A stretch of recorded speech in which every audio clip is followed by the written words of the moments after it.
Hello everyone, welcome back to our channel all in one Telugu channel by Meena. Welcome back to one more vlog. ఈరోజు వీడియోలో అయితే Friday night నేను kitchen ఏ విధంగా clean చేసుకుంటానని అయితే ఈరోజు వీడియోలో చూపించాను. ఫ్రైడే నైట్ అనే కాదు, నేను డైలీ కిచెన్ని క్లీన్ చేసుకునే పడుకుంటాను. కాకపోతే ఫ్రైడే నైట్ కొద్దిగా డీప్ క్లీన్ చేసుకుంటాను. డైలీ పడుకునే ముందే కిచెన్ని క్లీన్ చేసి పెట్టుకుంటే మార్నింగ్ లేచినప్పుడు కొద్దిగా ప్రశాంతంగా లెగవచ్చు అనమాట. పనులు ఎన్ని ఉన్నా సరే చకచక చేయాలనిపిస్తుంది కిచెన్ నీట్గా ఉంటే. నేనైతే డైలీ నైట్ అయితే కిచెన్ క్లీన్ చేస్తే పడుకుంటానమాట. నాకు మార్నింగ్కి ఒకవేళ కిచెన్ క్లీనింగ్ ఉంది అంటే ఇంకా ఆ రోజు పనులన్నీ కొద్దిగా బద్ధకంగానే గడుస్తాయి. నేను అందుకని చెప్పే నైటే క్లీన్ చేసేస్తాను ఎంత టైం అయినా సరే. ఎప్పుడైనా ఒంట్లో బాగాలేకపోతే క్లీన్ చేయను అనమాట. ఇంకా వీడియోలోకి వెళ్తే ఇక్కడ ఫస్ట్ అయితే పెరుగు పాలు అవి అయితే ఫ్రిడ్జ్లో పెట్టేశాను. తర్వాత ఈ నైట్ తింటాం కదా, ఆ గిన్నెలో అవన్నీ అయితే ఖాళీ అయినవన్నీ సింక్లో వేసుకొని ఈ బ్లూ కలరు కడిగిన తర్వాత గిన్నెలు అవి పెట్టుకునే ఇది ఉంది కదా బ్లూ కలర్ది, అదైతే ప్రతి ఫ్రైడే అయితే క్లీన్ చేసుకుంటాను అనమాట. అలానే ఈ గ్యాస్ స్టాండ్స్ కూడా ప్రతి ఫ్రైడేనే క్లీన్ చేస్తాను. డైలీ నార్మల్గా తుడిచేస్తాను అనమాట షాంపూ వాటర్తో. ఒక ఫ్రైడే మాత్రం వాటిని సోప్ పెట్టి నీట్గా క్లీన్ చేస్తాను అనమాట. ఇంక ఈ ట్రేలో ఉండేవన్నీ, ఈ బుట్టలో ఉండేవన్నీ అయితే ఫస్ట్ ఖాళీ చేసేసి ఈ బుట్టనైతే నీట్గా క్లీన్ చేసేస్తాను. దీన్ని క్లీన్ చేయడానికి మనకి పాడైపోయిన టూత్ బ్రష్లు ఉంటాయి కదా, అవైతే ఈజీగా ఉంటుంది అనమాట. కొద్దిగా ఈ క్లీనింగ్ అది చేయడానికి కొద్దిగా ఈజీగా అనిపిస్తుంది. నేను ఆ పాడైపోయిన టూత్ బ్రష్ ఒకటైతే కిచెన్లో పెట్టుకుంటాను. దాంతోనే నీట్గా క్లీన్ చేసేస్తాను. ఫస్ట్ అదంతా సోప్ అది స్క్రబ్బర్తో పామేసి తర్వాత ఆ టూత్ బ్రష్తోనే నీట్గా క్లీన్ చేసేస్తాను అనమాట. ఇంకా ఫస్ట్ ఈ ట్రే పెట్టుకునే ఈ కిందంతా ఒకసారి నీట్గా క్లీన్ చేసేసి తర్వాత అది క్లీన్ చేసి అయితే పెట్టుకుంటాను.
ఇంకా ఈ విధంగా అయితే ఈ బుట్టను క్లీన్ చేసి గిన్నెలను కూడా క్లీన్ చేస్తాను.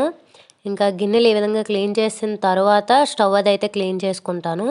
స్టవ్ అయితే ఫ్రైడే ఈ విధంగా సోప్ పెట్టి స్క్రబ్బర్తో అయితే క్లీన్ చేసుకుంటాను. అలానే బర్నర్స్ కింద ఆఫ్ ఆన్ చేసే ఇవి ఉంటాయి కదా, అవి కూడా టూత్ బ్రష్తోనే క్లీన్ చేసుకుంటాను అనమాట. మనము ఆఫ్ ఆన్ చేసే దగ్గర ఈ జిడ్డు అది తుల్లి నల్లగా అయిపోద్ది. ఇంకా ఈ టూత్ బ్రష్తో కానీ క్లీన్ చేసుకుంటే నీట్గా క్లీన్ అయిపోద్ది. ఇంకా నేను ప్రతి ఫ్రైడే అయితే ఈ విధంగా క్లీన్ చేస్తాను. నార్మల్ డేస్ అయితే నార్మల్గా షాంపూ వాటర్ని స్ప్రే చేసి క్లాత్తో తుడిచేస్తాను. ఇంకా ఇగోండి ఈ విధంగా అయితే క్లీన్ చేసుకుంటాను. ఇంకా స్టవ్ పెట్టుకునే కింద ఆ టైల్స్ అవి ఉంటాయి కదా, అవి కూడా నీట్గా క్లీన్ చేసేస్తాను.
త్రీ ఫోర్ టైమ్స్ అయితే వాటర్ తడి క్లాత్తో అయితే తుడిచేస్తాను. ఫైనల్గా అయితే ఈ విధంగా పొడి క్లాత్ ఒకటి పెట్టుకొని మొత్తం అయితే ఒకసారి క్లీన్ చేసేస్తాను. వాటర్ అది లేకుండా నీట్గా తుడిచేస్తాను ఈ పొడి క్లాత్తో.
ఇంకా ఇప్పుడు యూజ్ చేసిన మగ్గు అలానే కిచెన్ టవల్స్ అవన్నీ సోప్తో వాష్ చేసి ఆరబెట్టాను. ఫైనల్గా పొడి క్లాత్తో సింక్ చుట్టూ కూడా నీట్గా తుడిచేసి సింక్ కూడా నీట్గా క్లీన్ చేసి ఫైనల్గా అయితే లాస్ట్ వీడియోలో చెప్పాను కదా డెటాల్ వాటర్ అని చెప్పి, పిల్లలకు పెట్టే డెటాల్లో వాటర్ యాడ్ చేసి ఈ విధంగా బాటిల్లో వేసుకొని అయితే బాటిల్ క్యాప్కి హోల్స్ పెట్టి ఈ విధంగా వేసి అయితే నైట్ ఉంచేస్తే పురుగులు అవి రాకుండా ఉంటాయి అన్నమాట ఆ డెటాల్ స్మెల్కి.